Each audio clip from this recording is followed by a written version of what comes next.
likambo ya solo oyo ezonyoko ya Congo oyo boma Congo ali Bulamatari akufa toyebisa bana litea ya solo totonga Bulamatari soto tongi Bulamatari mboka na biso kende liboso ba jeune babimaki po te ba manifester balobi te makambo azali kotambola bo elongo bani te trop c'est trop mboka ezali occupé makambo ezali secrétaire général mon parti présidentiel parti au pouvoir TV5 monde akomaka te France 24 akomaka te kaka sanze ete wana moto ba pasteur c'est là qui s'appelle pasteur basala kiteni ya business na bango bali en Congo Kinshasa ekoma na inondation bango pe bakesi mekeso éviter.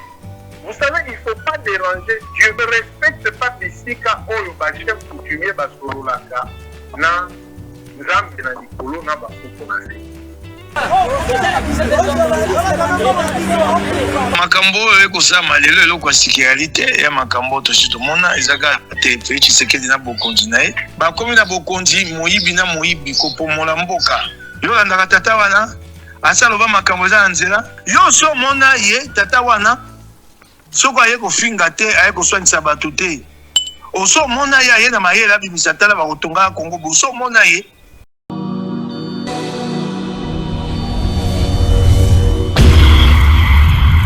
C'est une nouvelle chaîne chez vous, Espoir Henri, Kassima TV, abonnez-vous massivement, tous les fans de Maman Tatiana, Bino Baibonina, Tosombi Tinia Makani, ma éducation politique ya kitoko, venez nombreux vous abonner, s'il vous plaît, n'ayez la belle Arabino, pourquoi pas Tolali Tolamoui, comme si un maman 10K 24. N'est-ce pas? Et aussi un vrai bien parce que seul soutien, on a ces cabinets ezali ko s'abonner massivement ici, ezali kambo ya professionnalisme.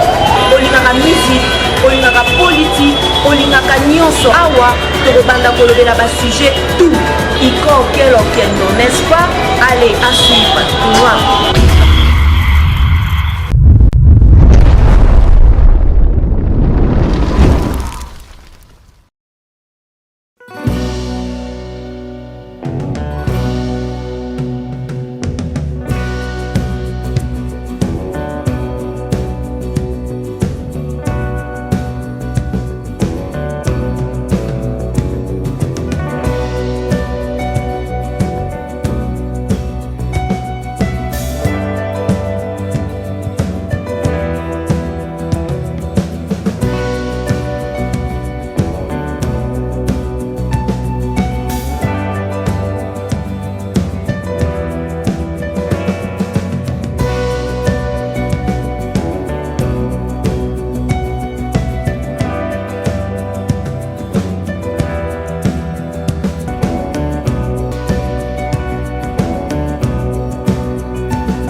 La voix de Tatiana lutte contre l'inversion de valeur, l'intelligence au service de la nation. On a une bonne année 2026 au thé.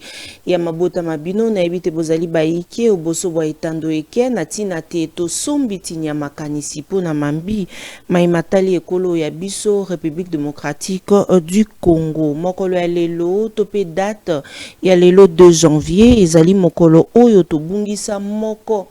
Oyo ya biso alakisa biso penza azalaka modèle pour na courage na ye mwana mboka Mamadou Ndala wapi pai mokolo ya lelo to ko rendre ye ba hommage solennel na général Mamadou Ndala Mustafa héros national pe figure emblématique ya courage pe ya loyauté pe ya sacrifice suprême pour na ko défendre patrie o yaye commandant respecté et officier exceptionnel, général Ndala Yazala qui distingué par son engagement nakati ya etumba oyo ya ye sans relâche nakati ya lutte pour na likambo ya kimia na est ya République démocratique du Congo, la sécurité et l'intégrité territoriale ya République démocratique du Congo, son leadership sur terrain bandeko balandi ya Télé News RDCP Bokolanda biso na Espoir HK proximité oyo ya général Mamadou Ndala sur terrain tozalaki komona ye wapi pa azalaki ko affronter ennemi wapi pa ye azalaki wana pona ko bunda po mabele ya bakoko ekenda te kasi lelo lisitwale oyo ya ye etikali na FRDC ya biso lisitwale ya ye etikali tokotikalaka kobosanaka yango ata mokolo moko te. Héritage oya tikeli biso ezali courage oya ye héritage oya tikeli biso ezali komi pesa na kati ya etumba ya mboka na biso République démocratique du Congo, soldats congolais et toute la nation tokozanga kate kokobaka ko rendre ye ba hommage. Donc mokolo ya lelo esengela kite ete totika yango boye RDC unie, souveraine et en paix, honneur, paix, gloire et zonga et pas ya général Mamadou Moustapha Ndala, la patrie ezali reconnaissante na oyo nyonso asalaka pona biso tokobosanaka yango ata soko mokete. Vive la FRDC, vive la République démocratique du Congo, vive ba mapinga na biso bao bazali na front bazali komi pesa bomoi na bango boyeba que tozali de cœur na bino banso. Zali kolanda biso, est-ce que boko yeba maye mazali kolekana na est ya République démocratique du Congo? Basusu toyebi que tomonaki maye mazali kolekana awa na engumba Kinshasa bomoni nungu batiraillement ezalaki kosalema awa kasi na Goma ba jeune babimaki po te ba manifester balobi te makambo azali kotambola bo elongo banite trop c'est trop mboka ezali occupé makambo ezali kotambola bo elongo banite tokolobela yango mokolo ya lelo bandeko balandi pamba te awa biso tofaina bino ya Kisasa touti kosepela bonne année to beleli bandeko na biso na est ya République démocratique du Congo makambo maike ezali kokoba se kokoba yango wana tozali koloba kosololaka na bino tongo pokwa pona maimatali mboka na biso République démocratique du Congo biso tokolemba te koyebisa pe na bandeko na biso bazali na est te tozali na bino elongo tobosani bino te. Tomoni jeune moko vidéo na ezali kotambola na nzela ya ba réseaux sociaux azali ko dénoncer alobi ke marche na bango balobaki te bango ba ko manifester po ba moni que trop c'est trop malheureusement pour na bango ba ko lobate ba M23 PFC bazui 80 jeunes selon ndenge azali ko pesa ba témoignage to kochela bino bilili wana pote boyoka ye tolakisaki tomonaki na kati ya ba réseaux sociaux image moko ya pasi pe mawa bandeko balandi l'une des images plus marquantes ce qui esengeli toloba yango bongo ya fin ya mbula ya 2025 ezali la fille ya John Kabamba journaliste moko oyo tolingaka mingi na émission Le Peuple Parle mwana na ye bakangaki ye photo po alakisa te papa azali te pene ya mwana na ye tozali na mboka oyo baebisaki biso le peuple d'abord. Est-ce que vous avez vu cette image? Est-ce que vous avez vu les images ya mwana ya John Kabamba oyo lelo azo fêté sans son père?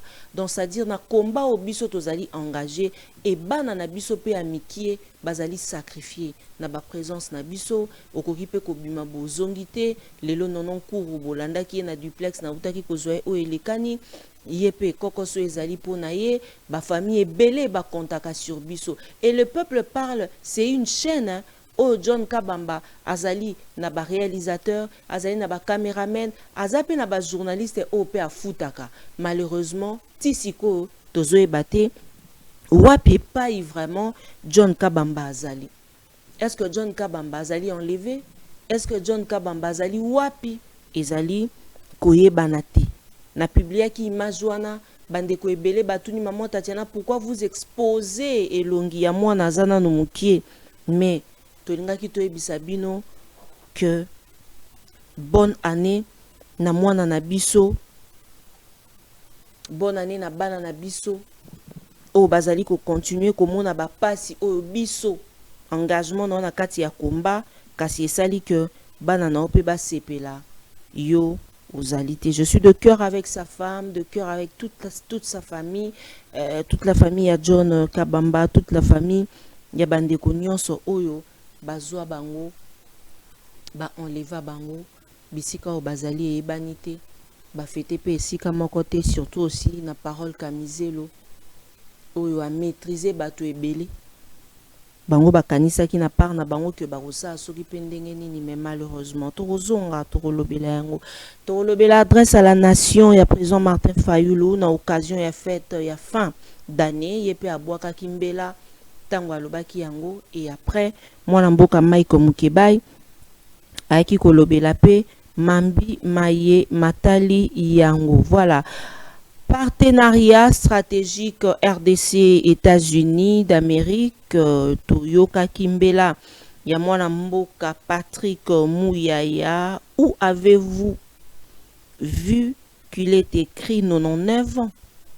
Ceux qui ont parlé de 99 ans n'ont pas lu les documents.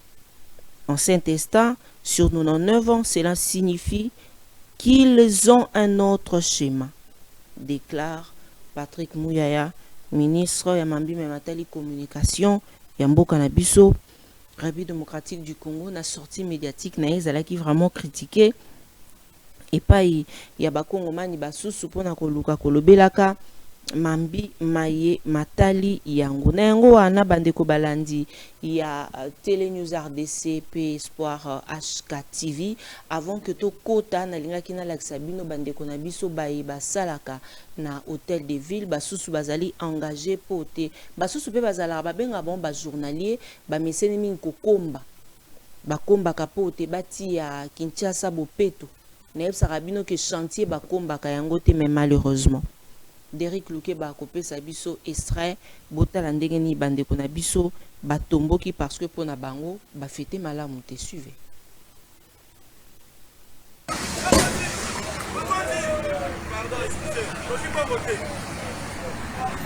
Vous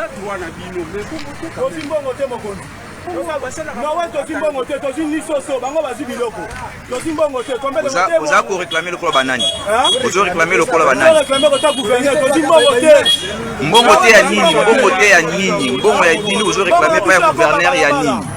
Vous avez déjà cantonné beaucoup de balabala. C'est que mois de décembre, le gouverneur de la ville a équipé Binoté.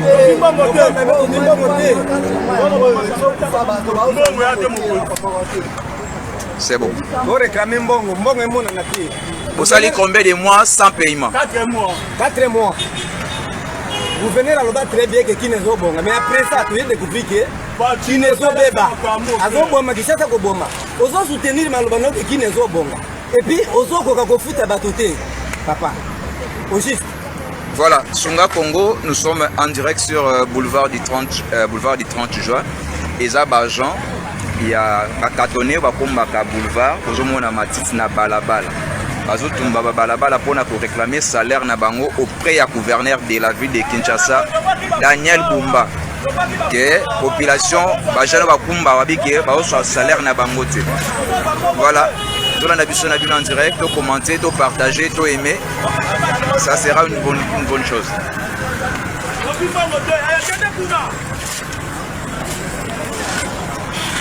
Plein boulevard, Matite. Bato akomba bazon si Matite na balabala bazo tumba pine pour na ko déclarer salaire na bango. Bazui so sauter, bazui lo sauter. Baza na posa ya salaire na bango gouverneur. Biso ba ko bonza ndaba na to ba ete no la ba fudite mo na yango ba fudite to komo la butu moi to kele banda côté siko eloko ni zo la sakiyo sali agent au gouverneur de la ville ayebio afuta pour réclamer salaire na ville. Voilà très voilà pour ya to makambo ya balabala te. Voilà Voilà, à part Julien, Bozala Soune, le Roni, les gens pour la. Appelle ça Julien. Voilà, à part Julien, la Ranelo côté, où il y a indiqué Bozali agent. Voilà.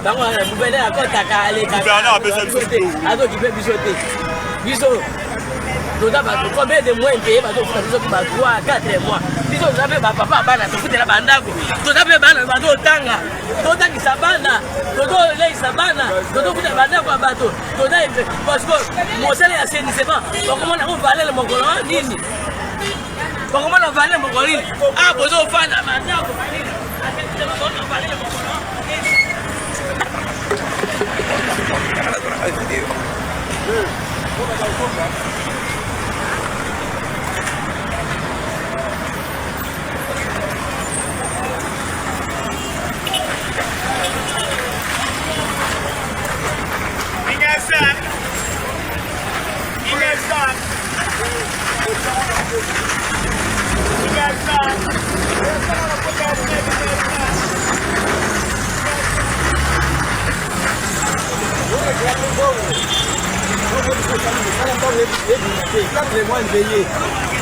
Noël, ni ration.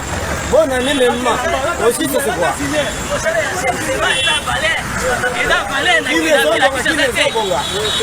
Gouverneur de la ville, à travers le ministère de l'environnement,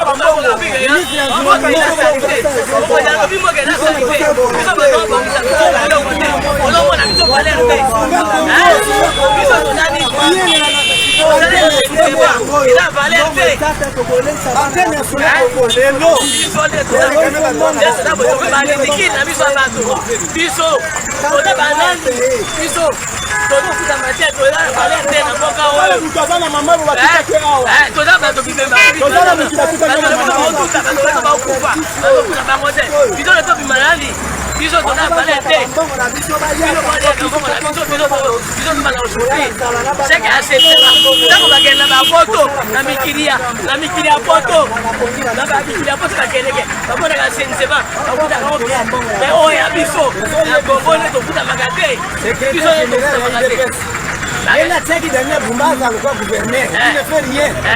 Président Kangira qui est coulé comme ça, il ne fait pas. On doit déclarer. D'abord, on va le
Voilà, tozongi na plateau na biso ya Télénews RDC pe Espoir HK Télévision bande konayebi que bozali bayiki oboso bwa etando eke tolingi tozwa po na bino en duplex honorable Michael Mukeba Inkoso. Allô? Allô? Oui. Pardon, j'ai fait un... Allô, honorable Michael Mukeba Inkoso, félicitations d'abord parce que Zalim Bala Yamboto Yambayo depuis que nomination na yo elekanaki. Ah, napesi yo matondo mingi. Bapesi ngai ebonga ya monene ya kokamba engumba ya Kisasa na kombo ya lingomba ensemble pour la République. Napesi matondo na mokonzi na ngai Moïse Katumbi Chapwe. Na ba o banson batiaki mwa liloba bao ba kontinga ngai na kati ya lingomba ya ensemble pour la République baninga banson o ba na kati ya ensemble na ebite baza na eliki ate koya na ngai na kokamba engumba ya Kisasa ekobongola ensemble pour la République ekobongola Kisasa toane tuma makasi ebi mama apesinga bokonzi na ngonga oyo Félix Tshisekedi akomi dictateur ya monene alingi koyoka opposition te alingi koyoka yango te basi bazwi mokano babi opposition eningana te etande baokangakanga baopposita yo moko mona eposo moko awawa Jean-Marc Kabunda asengai bato batambola mokolo ya yambo ya poso yango mokolo ya yambo bapimeli Kabunda atambola bakotea puluchi tie na ndako na ye kaka na poso ka wana asengai batambola na bato ye bapimeli ye André Mbata ye asengaki batiki ya tamboli yango moko etumba yali pasi tokotelema tokobunda toyebi nde tobundaka etumba wana. Est-ce que etumba wana ndenge olobi honorable Michael Mukebai ke ngonga e bapesi yo okamba engumba Kisasa est-ce que okobanga te parce que ba opposant biso nyonso tokomona ndenge yo uti koloba wana est-ce que ekobangisa yo te ba enlèvement na bino ba opposant Mama makambo ekosama lelo eloko ya sécurité ya makambo to sito mona ezaka te Félix Tshisekedi na bokonzi na ye baza kozongela yango eloko ya sécurité tokobanga ni mama basusu bakenda lokola Shaiber okende akufa bo etumbo bosi bokufeli mama bozonga susi mebongo molimo wa bawoyi wana tokotombola yango ndeni so tokumisi etumba te na suka te mama etumba toke na ngote na suka tokolonga pe na laki bato te tokolonga bana Kisasa batelema ngonge koya lobi bakovandisa nga na libonga poso koya na kobanda mosala ngonge koya na koya kosoa na bango tokotelema melongo o bakolobaka bakofinga nde bana Kisasa bakofinga pepe Kongo te pepe apete opposition apete alaka te bako finga nde pepe tu pepe ya pete bamoneli pepe mama pepe akotelema pasi oyo eleki tokotelema longo na pepe tokobongola makambo. Très bien. Honorable Michael Mukebai tolingi tozwa point de vue na yo parce que totalaki na bilil na ba réseaux sociaux ou tolobi oleki tango yo président Martin Fayulu abwaka kimbela na adresse na ye à la nation ya suka ya mbula bakongo mani baike balingaki koyeba message na yo parce que ezali na vidéo oyo etamboli na ba réseaux sociaux olimbole la biso.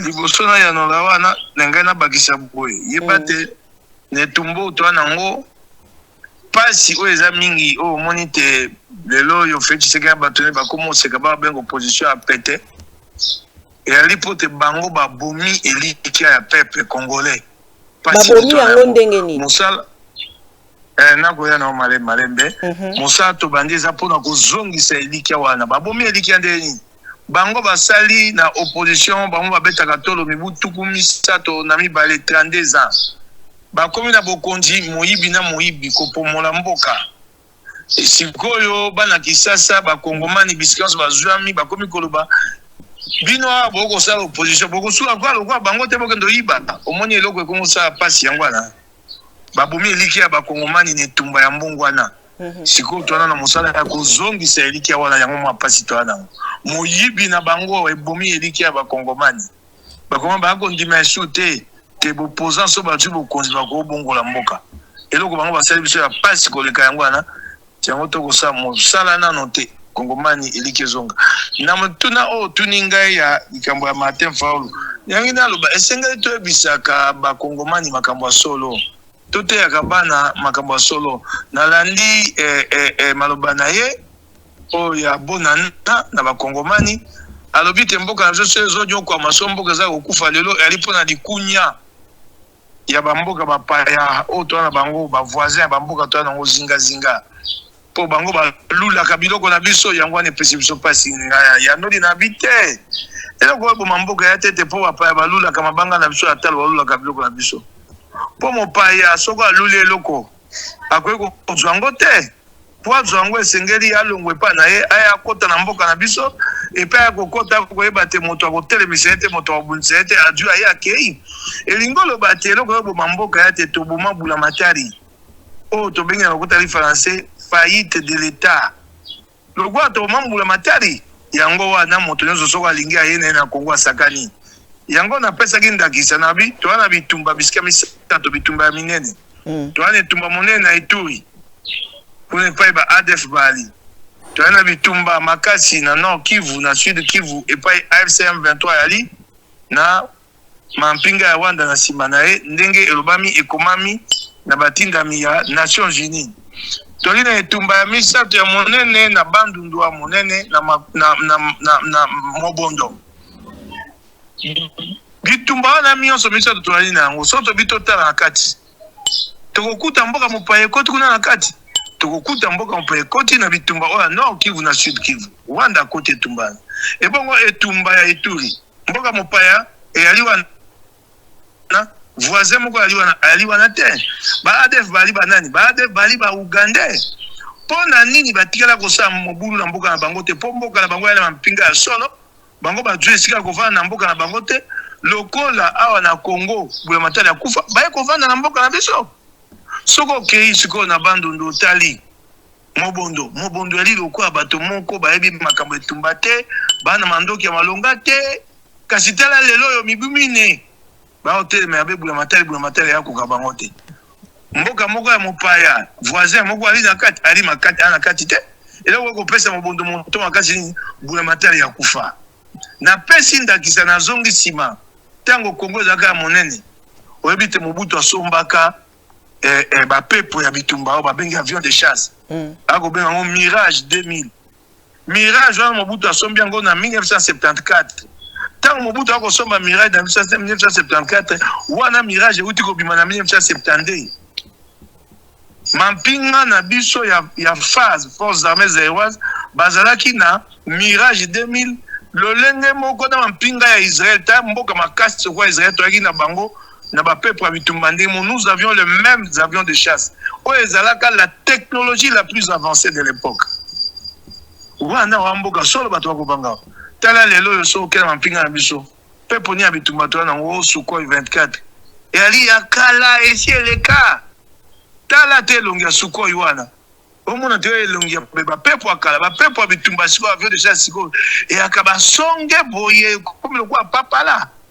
tala yango ya kuvimba vimba engo bataye ba pepo ba osa na tango akaba 1960 kuna lelo yango lisute montali netumba yango tote ya bana likambo ya solo eloko oyo ezoboma Kongo ya libula matari akufa Mobutu abomi bula matari ye moko atongaki yango abomi bokonza kabile ye ebakisi ko boma oyo afe Tshisekedi tolo bakuto atate esiko yoyo mboka ekufi pona nini babokonza soko ya ko bula matari po eza bokonza miyibi bakotonga bula matari te poso batongi bula matari bazuzi ya solo bakotelema baokanga bango lokola justice yali moko ya likonzi oya bula matali bango bakolinga te bula matali atelema na bazuzi batelema yango ana so baye babandi koyiba babubi bula matali so basi bayibi bakomo lukandoki ndoke komi mopaya ndeke komi Tatiana Osango ndoke komi mukebai bakomo lukabandoki likambo ya solo oyo zonyoko ya Kongo oyo boma Kongo ali bula matali akufa toyebisa bana litea ya solo totonga bula matali soto tongi bula matali mboka na biso kende liboso yango wana oyo ngali loba na banza ete na yebisa bato bayoka na esika oyo matin fa ba ete eza po bato alula ka eloko na biso na ko pesa tandakisa musu ya moke ya pamba okay soko bubali oza mwasi no ko baba kondo wenji okende kotambo kotaba ndeko nae na nzela okende simoto ko lulai iyo kosate mwasi na yo azala na elika ya bolingo na yo ya bino ya bolingo na yo ya bana so ba bini banda moto aluli ye kuna ekende musika te esimba te na ebite soko komona mwanda kisa pamba na pesi lokola nakoloba na bandako na mapango nakoloba na likambo mususu ali wana bato na tata mususu na baba na tata mususu na baba bapesa ke limemia te aza na mbongo kasi apesa ke limemia te po bozo baeleka kasi tata mususu mona tata mbaka na lima bato bapesa ka limemia so likambo yali abimisi mama bato bayoki likambo yali wana bapaya bavoisin na biso so bakolula mboka na biso so bakoka likunya etali bango biso te totonga mboka mampinga makasi ya sembo ya solo bazuza ya solo bayala tango moto akolula mabanga ya tala Congo atala biso ya mikoko takuna bakobeta ngai na kokima yango wana nde mboka ya kabongo o te mboka ya kolelela o balula kabiloko na biso ebo so baluli nde babotoli te toyeba te kati ya bamboka les relations entre les états na lobi yango na video wana relations entre les états batongi yango na eloko babengi te souveraineté internationale bon somi na biso na tango to okenda koswana bamboka mosusu na tango bamboka mosusu baotala biso bon somi wana soki na se na yango o babengi dissuasion eza te soki obate soki olingi babanga bonsomi na yo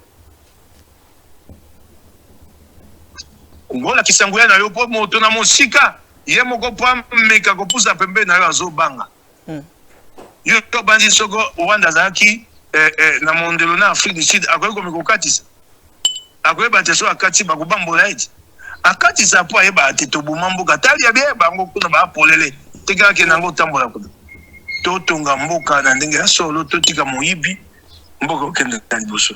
Mais secrétaire général, il y a UDPS à Outiko Kambela, honorable Mike Mukeba ite azali na ba preuve que Senko bango bazali na bako luka penza kimia te na mboka na biso République démocratique du Congo bango ana bazali Yolanda tata wana asalo ba makambo za nzela mama Yolanda tata wana Aza secrétaire général, il y a parti présidentiel, honorable Mike Mukeba. Et puis Aza député. Yo somo mona ye tata wana. Soko aye ko finga te, aye ko soignisa batu te. Oso mona ye na mayela bimisatala ba kotonga Congo. Oso mona ye aya bonitande kwa aye ko lobandeni IDPS azo banzo tonga Congo. So mona ye secrétaire général mo parti présidentiel parti au pouvoir. TV5 monde akoma kate France 24 akoma kate kaka sanzete wana moto ye sengela kia me makambo ya IDPS na mokili ala kisandenge IDPS ko tonga mboka Fetch sekeda kende campagne yo mona ki epa ya ko sala campagne ya ko loba na ndenga mayele ndeba ko tonga mboka na nzela IDPS soko lelo ba na posa ya ko bengisa moto na fa 20 mo babengisi porte-parole ya président babengisi conseiller ya président yo soma mabengisi ya kendaka komeka akendelo bakuna monokoni na mayele ni bato musu bino baka kona matokolanda te nako peso lisese moko ya babi yango na lokota li français babi que le cerveau estomac na cerveau l'estomac et le cerveau l'estomac est très correct l'estomac il est correct avec l'être humain. Quand il est vide, l'estomac, il alerte l'être humain que je suis vide, remplis-moi. Sur l'estomac, il est comme pour les guébissonines. Au Ganzalat, au liet. Quand le cerveau, sur les apolés, les guébissaotes, quand le cerveau est vide, il te laisse aller raconter des bêtises devant les gens. Et les bissaotes, son cerveau est apolé, et les bissacamontoté, au monde, ok, bozoba, bozoba. Yango wana, c'est n'a pas signé. Honorable Mike Mukeba ndeko moko azolanda biso en direct à Tuni Motuna alobi que tango nomination ebimaki ya liboso bakongo mani bayike kombo na yo ezalaki te ya maître Laurent Nyemba ezalaki te puis tomoni na ba réseaux sociaux ba photo ya maître Laurent tomoni photo honorable Mike Mukeba après nomination na bino ba frustré mosusu batikalité na parti question na ya Tuni biso abazolanda biso depuis France. Ngai na tia koza frustré te boti anga na lingomba bato wana te ngai na tambolaka na ensemble na aliment makanisi ngai ezala kaka moko soki nano babengi yo te kondima te nazelaki ngonga na ngai ekoki babengi ngai bapesi ngai mosala mokumba oyo ngai na komema na kati ya ensemble bato oyo banso bakobunda mpo ya lingomba ngongo ekoya moto na moto bakopesa mosala kasi oyebi te basoso bakozwa mosala te mibunga yali moke bato bali ebele ekokenda malembe lelo bao basali si babimi mibale misato ngai mpe na kopesa nzela bamosusu basala yali bongo soko olobi te bafruse mosusu bayali ekoki mpe kozala libota nyonso ezalaka mwa nungunungu te mwa mosusu asepeli te po ani ngai te eyaka bongo kasi tokosala nyonso te boyokani yaka na kati ya libongo Très bien. Tokoligi attendait quoi Hollanda Bisso depuis France a eu réponse.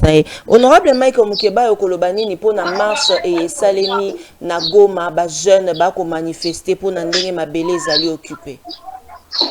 Ali liberté na bango ali malamo bilenge batambola. Biso na Kisasa ba ko pekisa. Na moni ba ko lobela ngao. Lokwa te bango na Kisasa ba ko tika bato batambola balinga te bato batambola. Ba batamboli na Goma ali ndingisa na bango ali liberté na bango na pesi bango longonya so ba na makanisi o ya bango batamboli na nzela ba lobi yango ali malamo. Et Ali Malamu pour honorable Michael Mukebai na moni bandeko ebele balobi honorable Mukebai ba ko féliciter pour na nomination na balobi te ba ko zela Kisasa penza ba yebi etumba na yo ndenge ozalaka na engagement na yo na kati ya etumba honorable ko décevoir biso te donc bandeko ba ko komela ka biso ba bazali kolanda biso te yebisa ni bango bango nde ba décevoir ngate. Ok. Ponga na posa maboko na bango, moi j'ai besoin de leur soutien. Bazaki belé ba koloba ba pesa Mukeba libonga wana tobe tumba na ye. Esengeli bango ba telema elongo na ngai. Ezaka ate ba Mukeba ko décevoir so bango ba telemite na ko ketumba wana te. Ezambela mobimba na ko boka na bana Kisasa. Basi na mibali ba mama ba tata bilenge. Bisika nyonso bazwami. Baye bako pesa nga maboko na bango baye bako telema poto longa poto keni tumba na tena suka.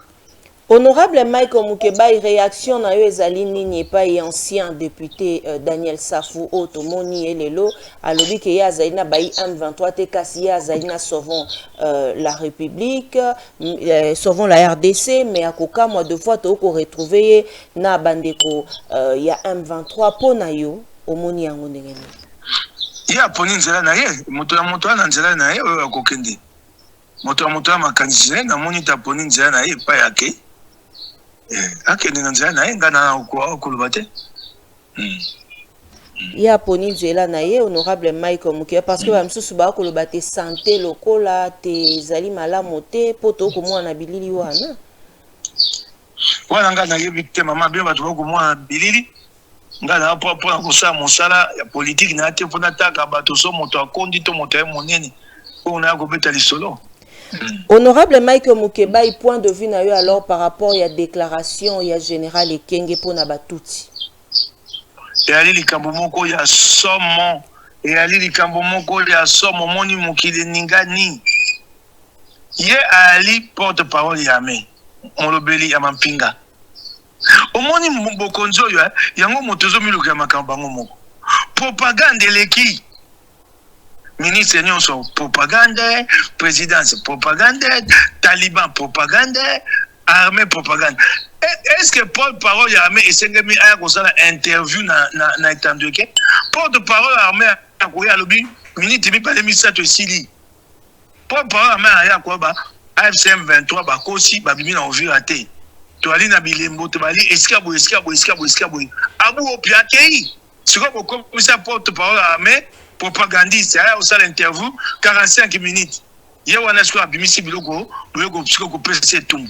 Comment est-ce qu'un porte-parole armée encore des interviews comme ça banda mo colonie balobaka te mampinga e ali bababa bango bakoloba te so ekoloba alobi be ya mampinga tala tiko te porte-parole armée alongwe na makambo ya mampinga makambo ya ko beta lisolo moni mwasi ya mututi soko balie azaka bo etali mampinga ya nini yebisa ngai ça a quoi avoir ça quel lien avec l'armée au moins pas makambo comme et ego bimalo ko la kisate ya solo batuti balinga mike na Congo o balobaka bato bandimi yango lelo yango wana mama na makambo tozo bundela likambo bako bate esengeli to sisa likambo ya batuti bakate balingi bango te na Congo to vande likambo bango to sisa bato ba bate to ane tumba kati ya bikolo mibale gouvernement mibale nde tumbali etumbali te komi ya bato boyo yo moni motuti na nzela yo moni ko ayende motindami ya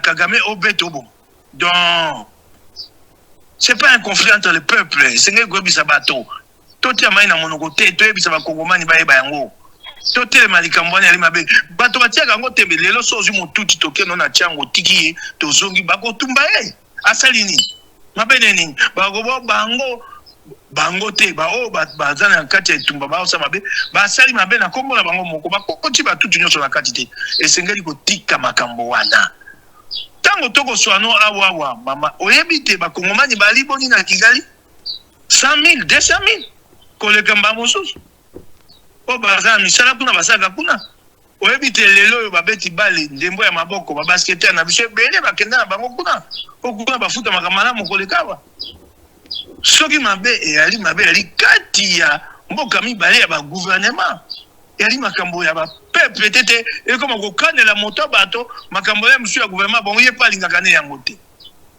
wana yali malamu te eloko wana oyo esalami wana eyali eloko ya somo ya ngabo omwende mokimo mbetelemelaki yango. Merci beaucoup.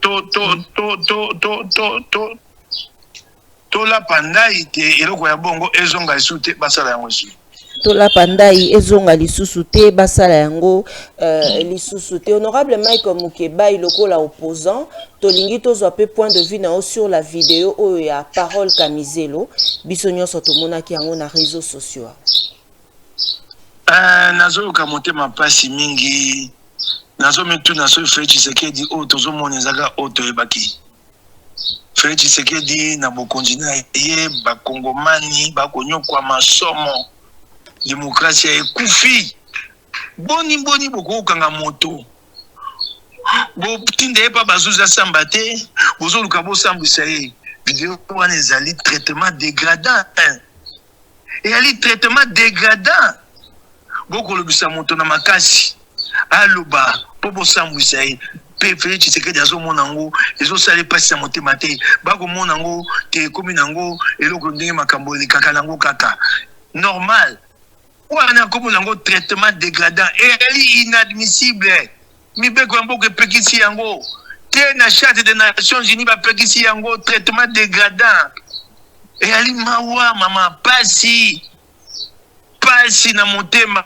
tokokaki te toswana na Félix Tshisekedi na makambo susu awa ya lingi asala boye po atonga boye biso bite mayela boye te malamu otonga boye kasi ekoma te makambo ya de droit de l'homme bakongomani banyoko makambo na bokonzi na ye mama okondima te ozomituna mpenza ese ya solo ka moto nde tobundaki na etumba mpo na tembongo na ekota na mboka eyali pasi Et ali pasi mokolo ya lelo 2 janvier honorable Mike Mukeba ezali mokolo oyo moko ya bayi mapinga na biso atikaka biso Mamadou Ndala orikolo banini pona yo na pesi kaka yako na libuta na ye na tomboli kombo na ye makasi ali moko apesa ndakisa na mampinga komitumba mbeka mpona mboka e ali ndakisa ya malamu apesa toyeba kokumisaka ye mokolo nyonso oyo epesami ya kokundula liwa na ye lokwa lelo tote yango liboso kasi eloko esalanga mpasi te lelo totikala komona pole te na liwa na ye babomaka ye ndeni mpo toyebi te baboma ye koboma na ntango ya Kabila batiaka ye motambo mpona koboma ye babomi ye te lelo totikali koyeba te tokaka na posa ya koyeba banani bakotaka likambo wana baboma ya biso oyo ya biso elombe Mamadou Ndala ndete ya liboso ya mibale ndete ya liboso yango ya mibale Mamadou Ndala akolakisa biso te eloko oyo bokonzi ya Félix Tshisekedi babimisaka de père et de mère yali lukuta oyo basalaka nyonso mpo balatisa yango katumbi ya lukuta mpo Mamadou Ndala botami na baboti moko kongomani mosusu mopaya kasi akufeli Kongo roka akufeli Kongo oyebi te aka ndambo mopaya ndambo kongomani abundeli Kongo akufeli Kongo elingo bate eloko oyo ya de père et de mère eyali eloko ya lukuta lite ya mosusu liwa ya Mamadou Ndala epesaka biso yango wana Honorable Mike Mukeba indola epesamaki esengeli te kokomisa mokolo moko pona ba héros nyonso oyo bakufa pona mboka na biso République démocratique du Congo pona koyeba te na mikolo eleki penza na yambaka yo olobaka te ba ferie eleki ebele na mboka na biso lelo héros oyo lelo héros boy sika walikanisi otango ebini boy moni yango ndenge nini te likanisi wana ya malamu te okokoboma komba baero mosusu te mpona kosangisa bokundoli wana bango nyonso motete likanisi mabe likanisi mabe bero mosusu bali wana esengeli kolongola bango ozomona esengeli mpe ya koyeba nayebisa yo oyo nakobe kotukisa bakongomani mosusu libaku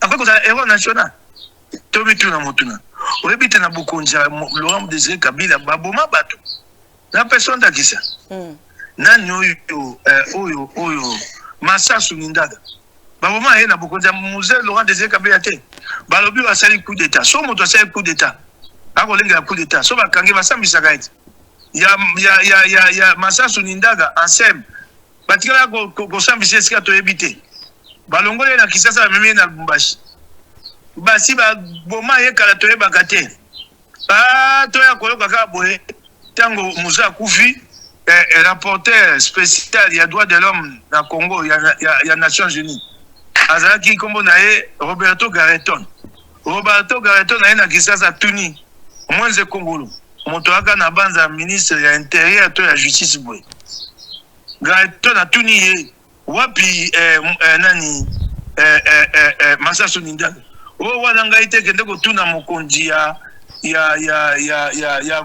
cour d'ordre militaire oyebi cour d'ordre militaire beaucoup esambeli wana nde ezango nyokola bato na ntango ya musée Laurent Désiré Kabila bake kotuna mokonzi ya cour d'ordre militaire na kombo Mukuntu molimo ne ezalaka na kimia asi akufa Mukuntu alobi o Masasu basambisaka ye kuna na Lubumbashi mpe bakateli ye etumbu ya liwa baboma ye basambisaka ye mokoni totika oyeba te nzoka basambisa Masasu butu kaka mikolo mibale ata avocat te bazwi ye na baningane bakiso ezomi ale Masasi babomi bango moto abonga kozala ero na ndenge mpenza mpe ya mboka ndakisa nini tokopesa mpo bokonzi ya musée yaki bokonzi esimbi makila na maboko napesi yo ndakisa boko kosangisa bahéros nationaux nyonso te bakoma liboke moko ozo esiko Lumumba osangisa ye bakundolaka liwa Lumumba na bato ya loko ozoboma lokumu ya Lumumba eloko ya eloko mabe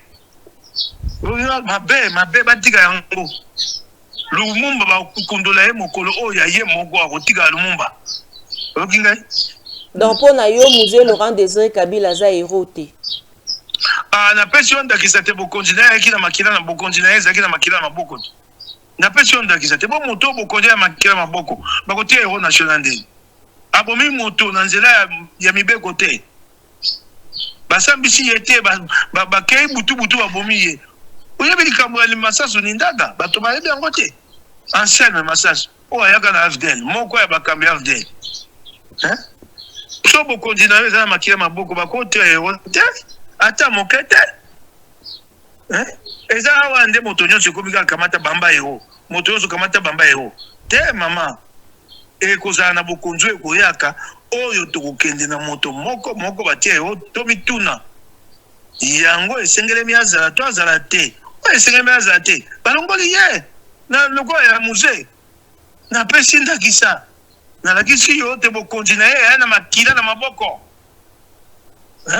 makila makasi oki ngai mama toyoki yo malamu mingi honorable Mike Mukeba Inkoso sika omoni ke tofete quand même 2025 eleki mpo na yo eloko nini omoni emarchaki te ntango tokotalaka na maimatali politique na Congo eloko oyo esalinga mpasi mingi na mobumu ya ekipe nyonso etikali ezali na yango ekobongola te Félix Tshisekedi akobongola yango te akokoka kobongola Congo te asa atalisi biso te bokonzi na ye ekokoka kobongola Congo te kasi esalinga mpasi mingi ete nakini elikia te baoyo baza na mandoki na maboko na bango bakovanda na mesa oyo te basolola kimi ezonga kasi batikali kosolola te bafungolaki nzela ya Doha mpo basolola batikali kosolola te esalinga mpasi mingi tolikia te mobu oyo tokobanda bakovanda na mesa basolola basilisa lisolo ya Doha babima kuna na lokasa oyo ekobengama accord de paix nsima na yango tokenda biso banso kosangana na nzela ya batata episcopo mupe na missioni SSC Senko mpona dialogue inclusif national elikia na ngai yango wana totondi yo botondi honorable Mike Mukeba Inkoso ngai nde natondi yo mingi. Merci beaucoup. Voilà. Wana toyambaki po na bino honorable Mike Mukebai en duplex pambate émission na biso toko salelo ezali en direct pour to solola na maimatali mboka na biso République démocratique du Congo ezali premier numéro ya maman Tatiana uto tokoti mbula eye awa toko koba na émission na biso tokozwa lisusu en duplex mwana mboka Thierry Mukelekele azali moko ya baiba pandisango kasi analyste peu politique yepe tokozwa yepo tozwa point de vue na ye na maimazali kotambola te totondi botondi na mwana mboka Jimmy Carter Jimmy Kalala oyo penza grâce na ye tozi honorable Mike Mukebai en duplex po auti uto aéroport ya Njili mbango penza po aya kopesa biso téléphone pour que to sombitinia makanisi tokolobela na mwana mboka Thierry Mukelekele mambima ematali mboka na biso République démocratique du Congo maimazali ko salema na Goma tokolobela yango pamba te azali moko ya bai oyo bauta tope na ngambo wana azali na maîtrise mwana mboka Mukelekele mbote na yo. Mbote mama mbote na bai bazolanda émission oyo. Meilleur vœu na bango nyonso na bino kuna na télé news. Bonne année na bakonzi nyonso na bai opposition bai majorité na bandeko na biso baza nano na territoire occupé topesi bango mbote na makasi Nzambe akosala keto zala elongo. Totondi yo botondi mwana mboka Thierry Mukelekele tolingi tozwa point de vue na yo pona manifestation ya ba jeune na biso oyo babimaki na balabala pona kolobate mabele ya bakoko occupation wana balembi yango e makambo maimazali kosali makuna yo moni yango lolengekani. Merci bien maman. Ya mutuna eza na mabele oyo bafuka kila biso mutuke akoki kozala na makasi ya kobokola yango. Na Swahili tolobaka mwenye bulongo ni mwenye bulongo. Mukolo mabele aza mukolo mabele. Ata bosali ndenge nini mukolo mabele atika mukolo mabele. Donc biso tokoencourager ba initiative ya lolenge wana po monde mokimba eyeba pe bakonzi ya monde bayoka ke bakolo mabele baboyi likambo boye baboyi likambo nde ya mosulu yango. Me Kinshasa nde pe azalaka na baproblème encadrement ya lolenge oyo moni bilenge batelemeli makambo wana. Kinshasa pe azalaka na badistraction na ye na bamakambo na ye na balogique na ye nde oyo ozomona entre le peuple et les dirigeants professionnels. Très bien. Mwana mboka Thierry Mukelekele tozali kaka na mambima ematali est ya République démocratique du Congo pote tokolobela mambima ematali yango tokolinga tozwa point de vue na yo parce que tomonaki na mai oyo mazali kosalema epai ya bino bai opposant ba résistant likambo ya ba enlèvement tomonaki ba enlevaki mwana mboka Parole Kamizelo et juste après tomoni bae kozwa mwana mboka Emmanuel Ramazani Shadari bazali ebele ba journaliste n'en parlons pas ba susukutu bazali lisusu ko exercer vraiment ba misala na bango te pamba te ba susu ba koluka ba susu basi bakangi bango déjà tokoki koyeba na ngonga e eloko nini ezali kosalema pona likambo ya ba enlèvement mingi au sein ya parti peu perdre. Bon wana bazosalisa nde mokonzi ya mboka te. Faiblesse ya bae oyo bapesaki bango mosala ya kokengela ekolo bana ekolo biloko ya bana ekolo na mabele. Faiblesse wana nde ekomi kosala ke bakomi kokanga bamisusu au détriment ya bamisusu. Mutu ndeti Parole Kamizelo na maloba nyonso ya lobaka eza na point nini oyo ekoki kosala ke bakonzie ti lelo oyo babebi ye na prison. Débat politique ezalaka yo odefendre kito oyo motu mosusu adefendre kito. Mais mingi okomona bayi pouvoir nde bafingaka.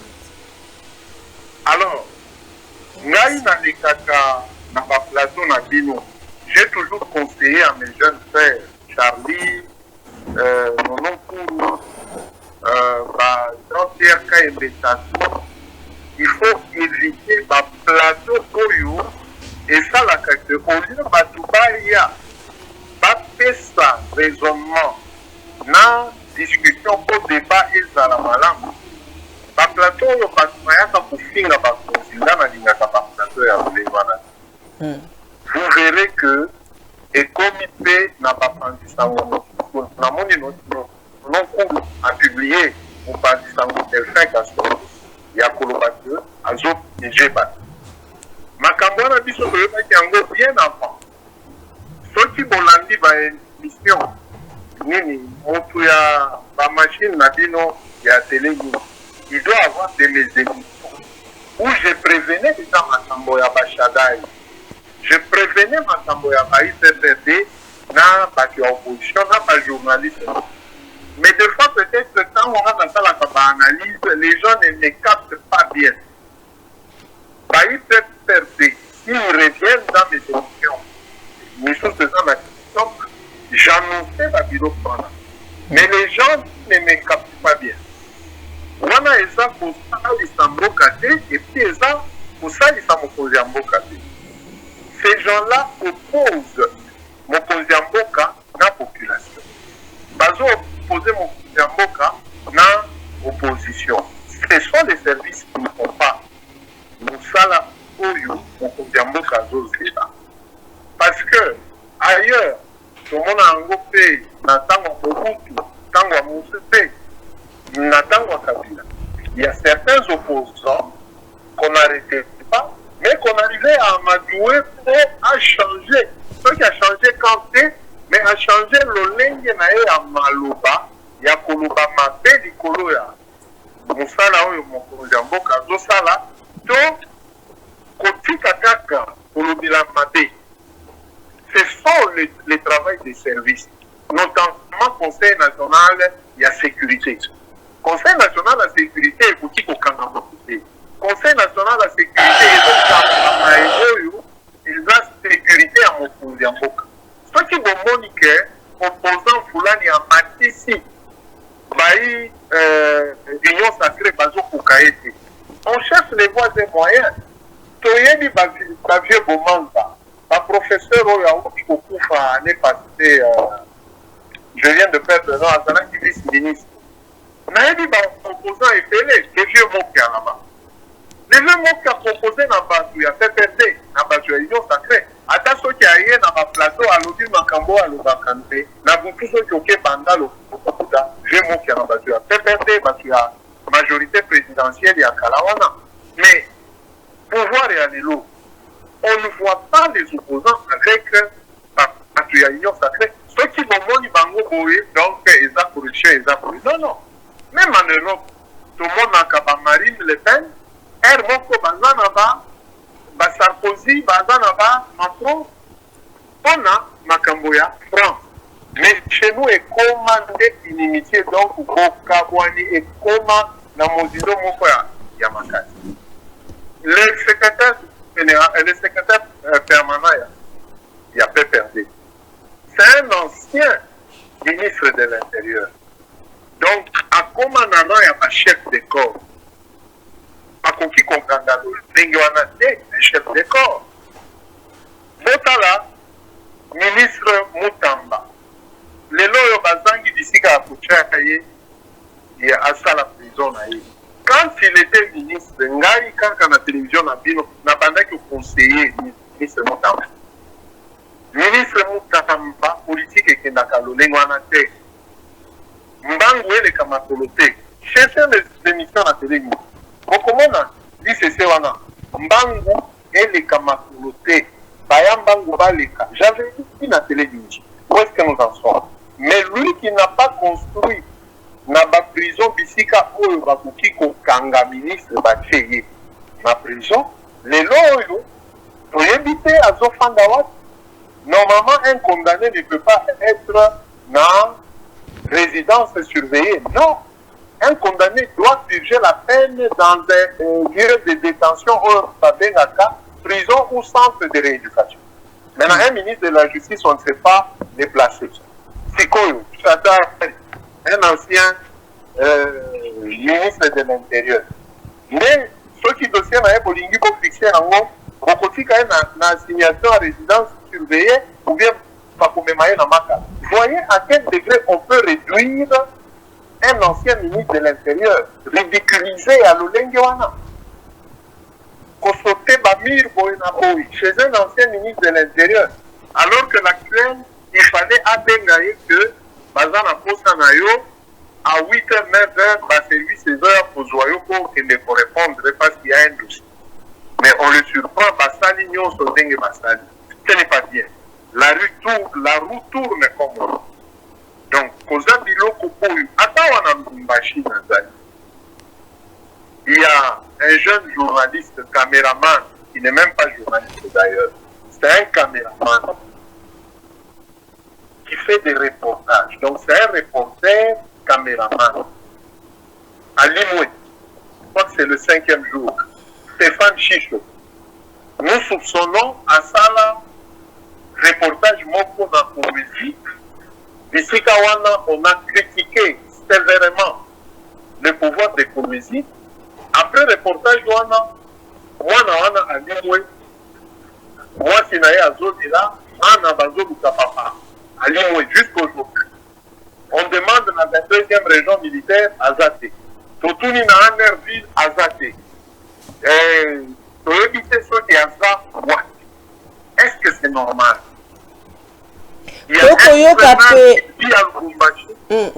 Parce que tokoyoka pe likambo te balobi nungu ezali sur likambo ya poste ya premier ministre que Emmanuel Ramazani Shadari a kokoma na poste wana. Est-ce que nungu wana parce que basusu pe ya UDPS o ba koleka na nzela ya ba etando eke mwana mboka Thierry Mukelekele ba koloba te bazwaki ye na résidence ya ancien président Joseph Kabila Kabange.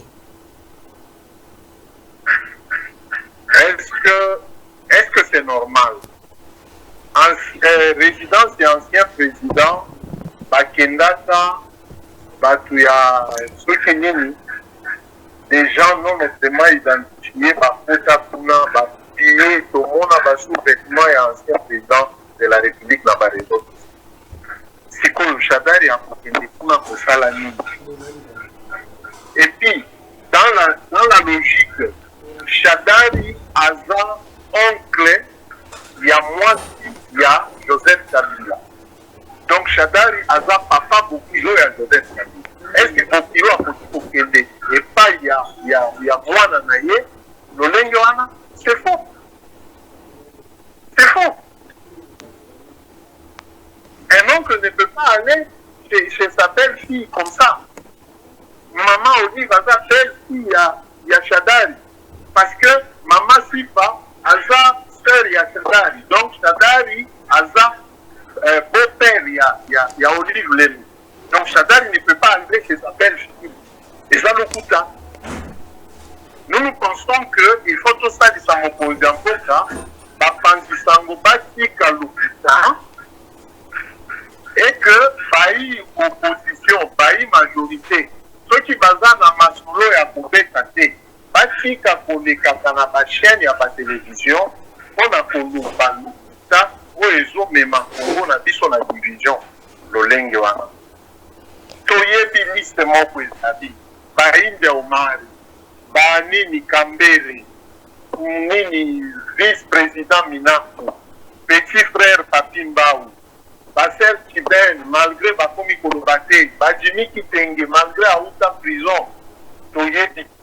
Et puis, bande qu'on a dit sur la liste de tests, ils n'ont jamais de secret. Makamuna Bango, Balumakayango, Naba Motar, Baebi, que tu as fait perdre Bakukanga Bango.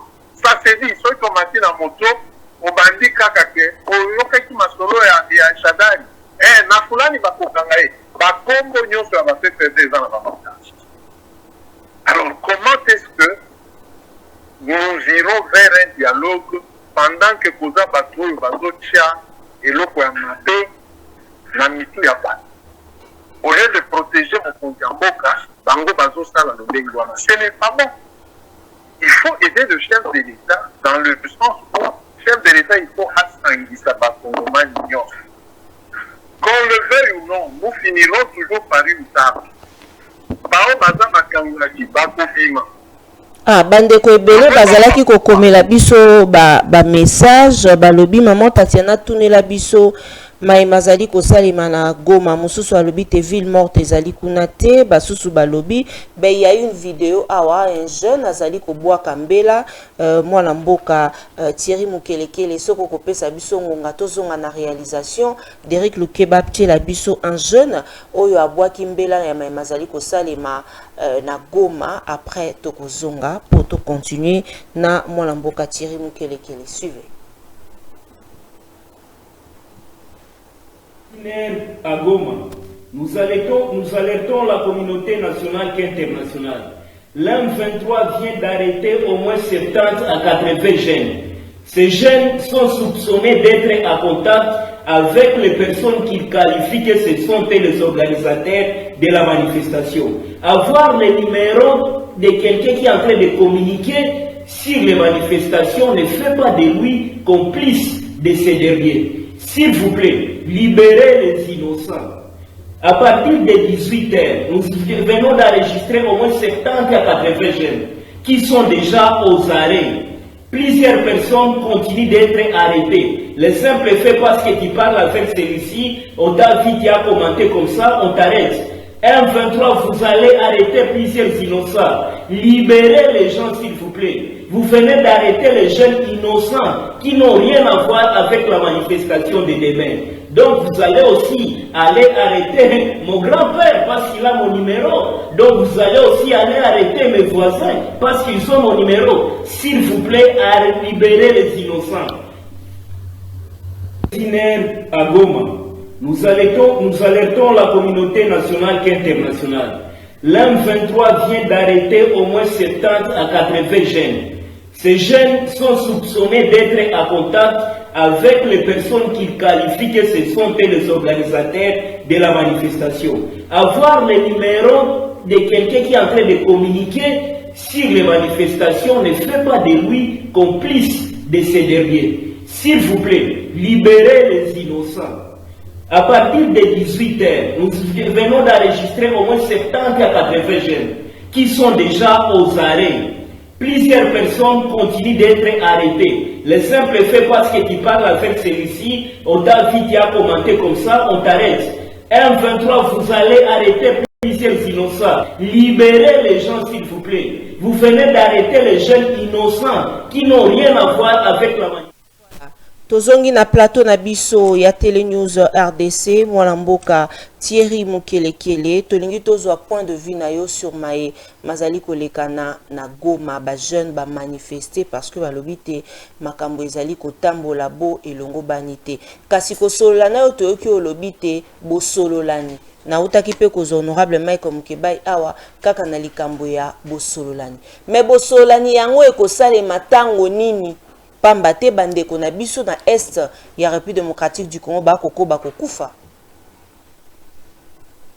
Merci maman Tatiana. Responsabilité eza ya gouvernement. Eza ya bayi M23. Responsabilité eza ya gouvernement congolais. Kuna eza zone occupée. Na zone occupée kozalaka oyo balobaka par mesure d'exception. Donc, la biso gouvernement et chaka et nini était niwana na mesure d'exception, c'est-à-dire état de siège. Bango kuna bazan na état de siège, mais bazan na lolenge ya état d'exception.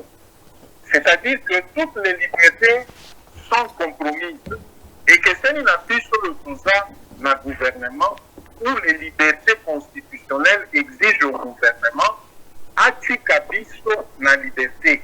Mais le gouvernement azotika chadari na liberté. azotika India au Mali na liberté. C'est-à-dire que je ne sais pas condamner ce qui se passe dans une zone où Bisso, Tozan a contrôle dans le nous condamnons ce qui se passe dans la zone où le gouvernement est à contrôle. On libère Chadari, on libère Camisero, on laisse les Indiens Omari continuer les débats, on laisse tous ces Papimbaou continuer les débats.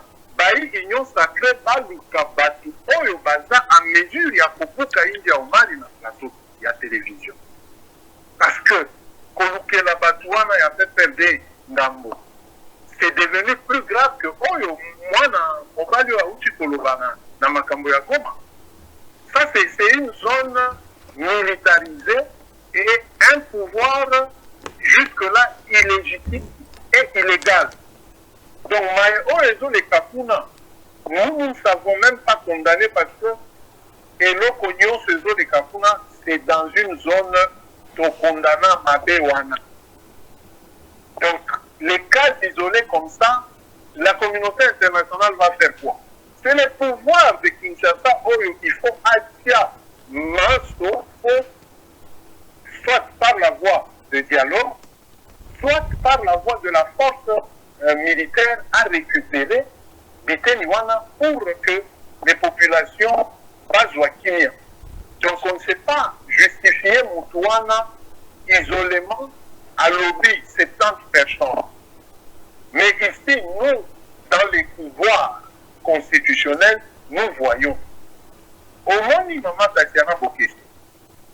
Donc, nous condamnons, certes, les Amapé, priver la liberté, mais Batouana toujours condamnés. Ils n'ont pas un statut légitime ni légal, que ce soit au niveau du Congo, au niveau de la sous-région ou au niveau international. En dehors, il y a Malouba, Obazo, Mipesa Nadoa, entre Bango et le gouvernement, que nous ne connaissons pas, parce que si on a intéresser la population congolaise, c'est Maïo, ils ont des Canadois. Toujours est battu. Toujours est Kakaka, Bassignan. Mais Bassignan, entre-temps, à l'intérieur du pays, des simples citoyens, ils sont en train de payer le pont. C'est pourquoi on a l'obaki qu'on n'aide pas le chef de l'État. Il faut basta du Samokonjamboka, Yepe Aboya, collaborateur naye Olobazo, mais naye Kakanadikanga. Aboya Bango, ce sont eux qui l'amènent en conflit dans la population. Vous avez suivi la marche Namanye Mawana, parce qu'on a arrêté Chadai. Vous ne voyez pas que économique par connotation Moussou, allure Moussou. Souvenez-vous à l'époque de Kabila, quand on arrêtait les mandats, les Congo au Togo.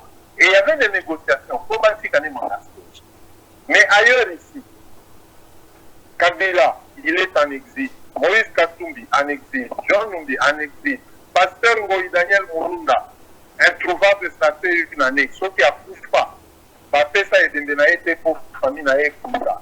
Mikou Anaezawa, Moutoye Biti. Est-ce que vous comprenez dans quel état on se retrouve aujourd'hui? Donc, Bisa toujours insisté, gouvernement des responsables. Il y a Maïnion sur les zones de Canapou.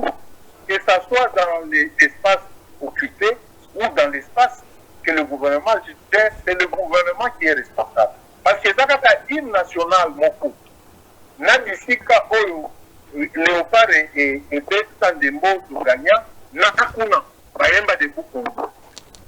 C'était la bonne Léopard et Gagnant. Donc nous sommes encore un même pays, un même peuple, et que le gouvernement, il faut asseoir la manche pour récupérer Mboka par le dialogue, nécessité à dialogue en gros. Merci beaucoup. Moi, Mboka Thierry Mukelekele. Poto na lingaki na vas-y. Si ça parce qu'il y a une question on a aussi ko yamba honorable Michael Mukebai parce que totika le quoi on a deux questions na yo na yambi honorable Michael Mukebai avant yo na tunaki question ya mambi me matali le lengo balobi bazo sangisa ba erronionso bakoma ko salaka to pe férié kaka ekoma nyonso mokolo moko et honorable Michael Mukebai lobi te Laurent Désiré Kabila yé azali héros national te parce que pour na yé alobaka te Laurent Désiré Kabila bokondi na ezalaki ya makila abesi lisolo ya masasu alobi te Laurent Désiré Kabila esengeli te babengaka ye héros national. Yo lobi nini? Non, Mosé Kabila est héros national. Héros pour nani? Bitumba na ye ebandi te na masasu. Mosé Kabila a 19 ans na Jadoville elo bazobenga ngo likasi awa na Katanga nde bisika oyo atelemela makambo ya tango Lumumba ça va compliqué. C'est quand il a commencé les combats. Donc comme on a Kinshasa en 1997, c'est après autant d'années à Kozala na Bazan et il est mort en plein exercice de ses fonctions. Lumumba était mort en plein exercice de ses fonctions. On a déstabilisé Lumumba na pouvoir naé, si Bakenda Kukumae. Mosé défendait le pays face à l'agression au monde entier. Mosé défendait le pays et il y a eu un complot contre lui, Bakomiye.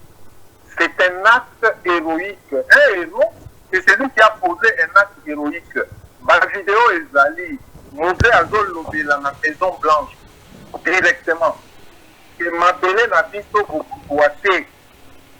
Makambo et à Tutsi Boenapo. Mosé avait répondu clairement. À l'homme blanc, il lui a dit que le problème de Tutsi ne se pose pas. C'est le problème du gouvernement de Kagame qui a une armée monoethnique. Mosé Kabila a dit à l'homme blanc, donnez-moi un seul nom d'un Oyo Azana Lea Kagame. Ça, ce sont des actes. C'est pour ça que Mosé, c'est un héros. Et les héros, c'est pas petit comme héros. Non, c'est un mérite. Kosangisa Bango, non. Chacun menait un combat. Mosé Azal Lumupiste. Mosé Aye pour concrétiser Maégo Lumumba Alingaki Asala. C'est ce que Mosé a concrétisé en 1997 en récupérant le Congo, le Zaïre et en retournant le Congo et Kala. C'est Mosé qui a retourné le Congo en Congo. Et le Katanga, certes, le Congo a commencé à lancer comme Douana Katanga, mais quand Mosé a fait la République démocratique du Congo, au Katanga, ils ont le Congo. Parce que le Katanga qu'on avait donné le nom du Shaba, c'était Zaki Koseka, Bakatanga. Shetaba, Elingi Koloba, au moment où ils ont créé la menuiserie, Banini Oyo, Izalakana, Naba, Nini, Mapaya, Orekwea, les cocos. Voilà, c'est quoi le Shaba, et Zaba, Coco, il y a cuivre. Vous sautez à cuivre, les Shaba. C'est comme ça qu'on avait réduit les Katangais en Chabière. Donc, l'histoire des Amon mais n'a contredire que Mosé est effectivement un héros. On doit laisser la date de sa mort le 16 et laisser la date de la mort de Lumumba le 17. Et là, il y a pour effacer Kabila. Ça ne date pas. Kakana Makambo, nous on connaît, ça date de 2 ans. Bazouaka, Nini, Jipo, Yamusé, Oe, MMA et Dembenae, Bakenda, la fondation Musée, Boyebi, Makambo et Bastala. Donc c'est comme qui dirait, on peut effacer Musée, on peut l'effacer Naba Monument, on peut l'effacer Naba Balaba, la Nadat, mais on ne peut pas l'effacer dans les mois du vrai Congolais. Un vrai Congolais pour nous, c'est ce que Mosé a fait. Les autres Zapoïs, c'est parce que Mosé était venu. Les Boïs, comme il n'a pas de démocratie, les deux Boïs. Voilà, on doit laisser les deux actes tels que. Merci beaucoup. Togoli qui a été la retour na yotango kozonga na ngumba kisasa wanande vraiment tokoyamba yo pour que to solo la. Ezali susu na vidéo moko tolinga ki kotia ezali par rapport ya ba chef coutumier o bakende ki na cimetière ya Gombe Derek Luke ba pesa biso extrait pour te tozwa point de vue ya mwana mboka Thierry par rapport ya pratique o esalema ki pona ba chef coutumier makanisi na bango. Tolanda.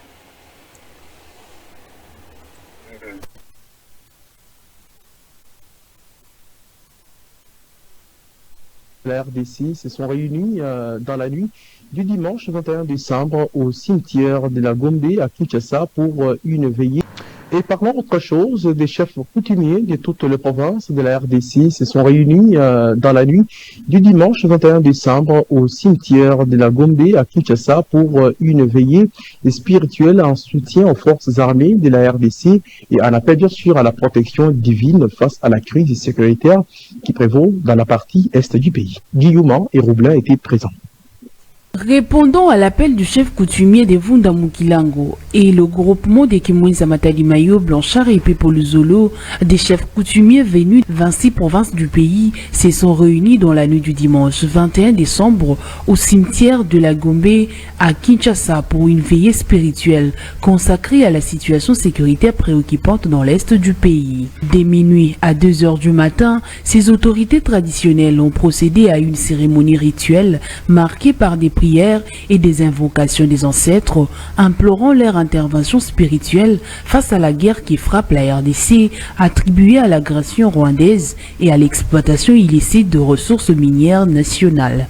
Convaincus de la puissance et de la sagesse des ancêtres, les chefs coutumiers ont, à l'issue de la veillée, exprimé leur espoir de voir ces forces spirituelles accompagner le pays dans cette période critique. S'exprimant au nom de l'ensemble de chefs coutumiers présents, Blanchard et Pepoluzolo a souligné que cette démarche visait à implorer la protection divine et ancestrale en faveur du président de la République Félix Tshisekedi, des FARDC ainsi que des Wazalendo engagés sur les lignes des fronts pour défendre l'intégrité territoriale du pays.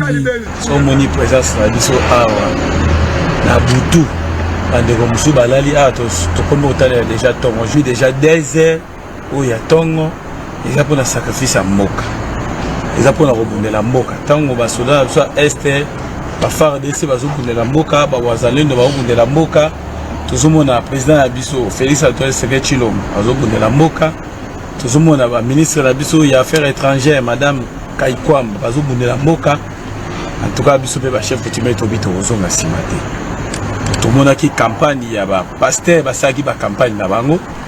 Mais biso ba chef coutumier to ça le côté yango wana to vie décision que to ozonga lisusi maté to soutenir président na biso to soutenir ba soda na biso ba Wazalendo to soutenir ba FARDC na biso de façon que na kati ya cimetière nde bakoko baloba to poni cimetière à Gombe parce que cimetière à Gombe mu Congo bu Swahili mu Ngala mu Zombo mu Ndibu ekolo nyonso na baluba bakundama awa na cimetière ya Gombe yango wana omoni toponaki ba chef nyonso ya 26 provinces tomanda na Kinshasa na ba province nyonso ya biso ya République démocratique du Congo bazali awa toye tolela elongo na bango tosenga pa bakoko bitumba wana esa nini esila. Cette veillée spirituelle se veut ainsi un acte symbolique fort, traduisant l'engagement des autorités traditionnelles à soutenir par des moyens culturels et spirituels. Voilà. Tosongi mwana mboka Thierry outi kolanda wana veillée spirituelle oyo esalemaki na cimetière ya Gombe balobite ba koluka te tozonga na pouvoir ancestral. Donc toloba que lelo oyo soki makambo wana est-ce que tokoki ko croire na bokoko oyo ya biso lisusu pamba te bango ba epe balobi est-ce que ezali kaka jalelo to ezali penza bitumba ya molimo? Merci maman Tatiana. Initiative eza malama. Mais bao basali initiative babimi na nzela. Babimi ndenge nini? Na babimi na nzela. Bakoko na biso baza na cimetière. Bato wana ya 1970, 80, 90, 91 baza na kiboko kwa ndenge. Esika oyo tokendaka. J'ai songai na salaka journalisme d'investigation na monde wana. Esika oyo tokendaka. Chef coutumier atelemelaka makambo ya mboka na 12 heures ya moi na minuit nde alobaka aza na bisika na ye oyo babengaka un lieu saint sacro-saint neti bisika oyo bakendaka kobuka biloko ya kamwina nsapu enemela biso problème ti lelo. Donc chaque chef coutumier azalaka na eloko wana Les chefs coutumiers ne peuvent pas aller chez les morts. Et Wanande Bandi Mokondiambo Kalolengi. Je l'ai dit plus d'une fois. Sauf que Mokondiambo Kalingi, il doit aller chez le plus des anciens des chefs coutumiers ou bien à Mokondiamba chef coutumier. Nazalaka na organisation na bango ya chef traditionnel. Loko les gens à Kinshasa et que idée wana ezalaki, il fallait bakende d'ici kao je koko mulumba fanda kaizawa. Azana commune nini quartier na bango ezalaki. Na limité. Ngaba ou quelque chose comme ça, je ne sais plus. Le quartier, il y a Jekoko. Ouais. Quartier, on peut dire même quartier. Nabosani. Ici, quand on a Bakusu Baza ici. Bakusu Wana. Les Bakolo Mabele. Nakingabwa. Nakingabwa. Voilà. Il fallait par autorité traditionnelle ou on a pas kende na Kingabwa. Batuna besika oyo mutu ya liboso akoma awa mikufu wana. Ata na lupango wana le bakoko devait kolanda. Biloko wana eza. Ba pasteur, c'est là qui s'appelle pasteur, basala iteni ya business na bango bali ambongo. Kinshasa ekoma na inondation. Bango pe bakesi mettre éviter. Vous savez, il ne faut pas déranger Dieu. Dieu, Zambé a l'obaka na ba chef. Les vrais les bons. Na lolenge ya malam. Ba teki ba masangu na Kinshasa wana. On ne respecte pas bisika oyo ba chef coutumier ba sololaka na Nzambe na likolo na ba soko na se. Alors comment est-ce que les chefs coutumiers peuvent aller dans le cimetière? Il n'y a pas de réponse dans le cimetière. Parce qu'il y a d'autres chefs coutumiers, le corps a valorisé ainsi province, mais il y a d'autres chefs coutumiers, tant qui vont continuer, ils ne peuvent pas voir et demander. C'est quoi, 26 chefs coutumiers, il y a un doute. Je ne refuse pas l'initiative Nabango. Mais nous avons dit au président de la République, il y a moins. Le pôle a organisation, ils ont annoncé quelque chose comme ça. Et le président a annoncé à un grand chef, Sa Majesté Mounongo Moussiri, Kaderanera, Oya Bunkeya. Le président peut se déplacer à Bunkeya.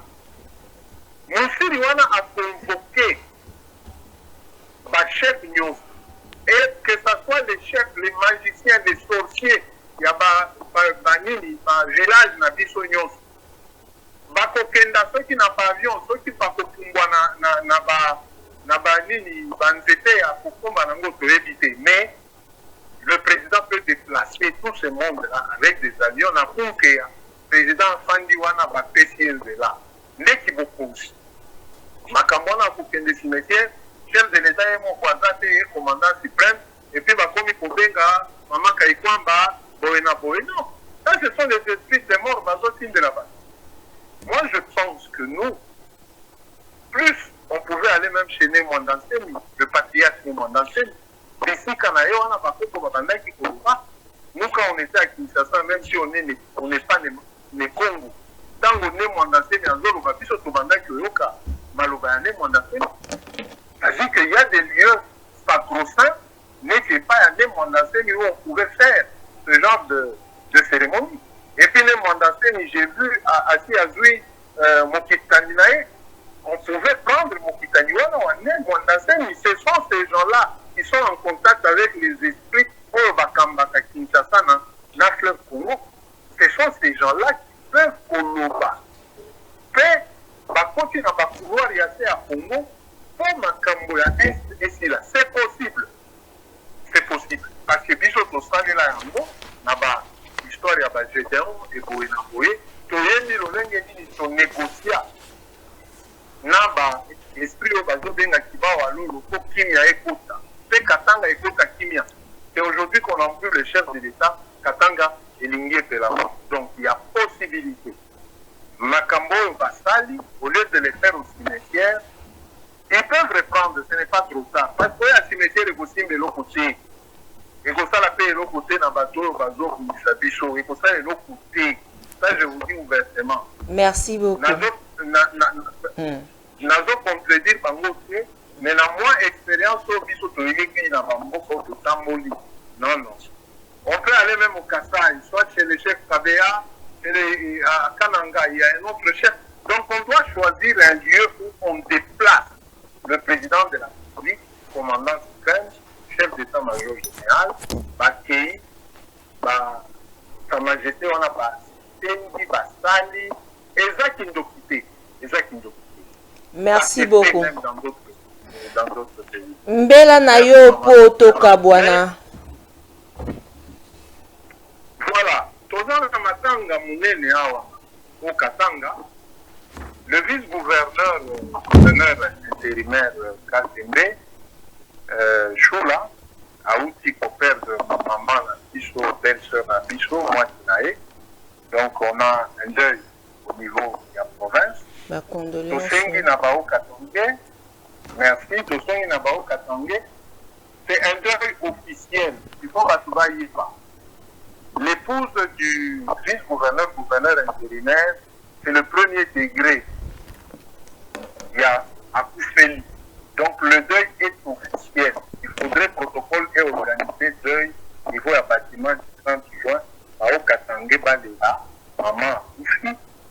Et puis la famille doit comprendre que les Kakandenge Wana. Ceux qui causent un problème, ils doivent arranger ça en famille. Mais nous pleurons maman Nabiso à Oukika Obadinae à Tikite Bao Katangé, Nabao Katangé. Totondi Obotondi. Merci beaucoup mon mboka Thierry Mukelekele. Tokoli ki ateto kozela ona bozongi na yo tokoyamba yo na plateau. Merci maman. Voilà.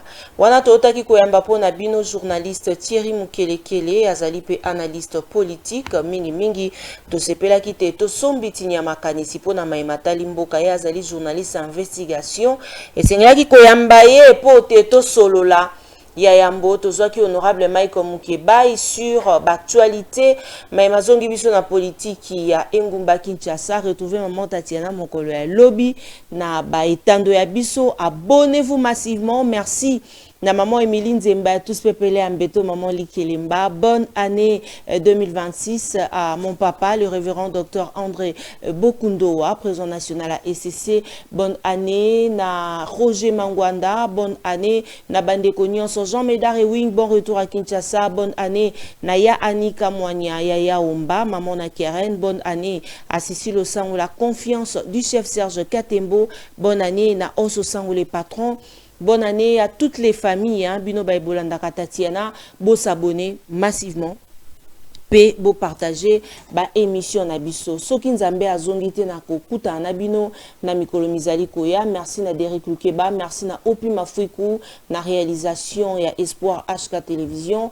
Merci également na Popola Yombe na caméra. Oh bonne année na Mika Ndeke. Michael Ndeke, je suis vraiment de cœur avec vous. Bonne année na bandeko nyonso obo sepelaka kolanda maman Tatiana boyeba que nazali de cœur na bino bansanto koko ba toujours kosala mosala bo elongo bani. Bonne année na parole Kamizelo esika azali yeba que naza de cœur na bino banso. Balobaka, l'église et la presse sont au milieu du village, mais la voix de Tatiana lutte contre l'inversion de valeurs vous dit que l'église est le corps du Christ, Christ est vérité. Alors, l'église et la presse sont dans la vérité. Merci à mon koulou, tout le président Jimmy Carter, merci vraiment, ça me va droit au cœur, nyonso au sali. Pona biso mokolo ya lelo nde tokutana na bino mokolo ya lobiso kinzambe a sélectionné biso parmi baebazali na bomoi. Allez. Bonne année, au revoir.